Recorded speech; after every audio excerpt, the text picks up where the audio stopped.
Salutations, respected viewers. This is George from Ireland, and here I am in Moscow. That building you can see behind me is where Kim Philby moved to when he lived here in Moscow from 1963 until his death in 1988. So we're on Trechny Prudy Street, number 6, and he lived on the top floor. There's no plaque outside the building. I'm not sure which side of the building he lived on.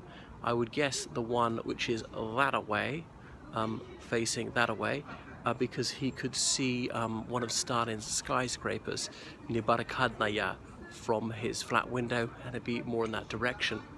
So Kim Philby, in case you didn't know, was born in Ambala, India in 1912, and his father, Sinjan Philby, was in the Indian civil service, and his father was fluent in several languages, been to Westminster and Trinity College, Cambridge, the first socialist in the Indian civil service.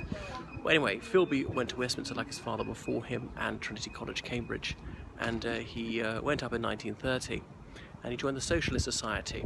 He was attracted to communism, which was en vogue for intellectuals like himself at that stage, and he soon started working for the Soviet Secret Service. He was a journalist.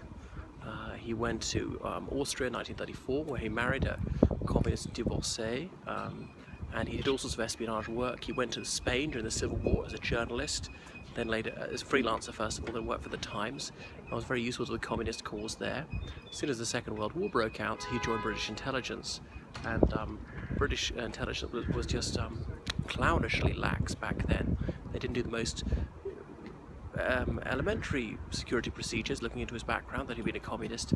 I was able to smuggle out reams of documents and pass them to a Soviet handler, and then replace them without detection. It's only in 1951, when there were the missing diplomats, that people smelt a rat. His dear friend Guy Burgess, his sometime housemate in Washington DC, did a runner to the Soviet Union, along with Fitzroy MacLean, and so he had to leave the Foreign Office because officially he was a diplomat. And then he was not doing very well, was largely unemployed for a while, and then he managed to get back into MI6, that's the British External Intelligence Agency, and posted to Beirut, again posing as a journalist but mainly doing intelligence work, until finally the British Secret Service had almost incontrovertible proof against him, and he was allowed to go away on a Soviet freighter, come here, become a Soviet citizen, and live out his days here. He was married several times, but I go into that. But his adult children were visiting him here through the 60s, right up until his death. He is interred in Kuntsevo Cemetery. He's honoured with a plaque outside the MVD building. Well, that's all for the moment about Kim Philby.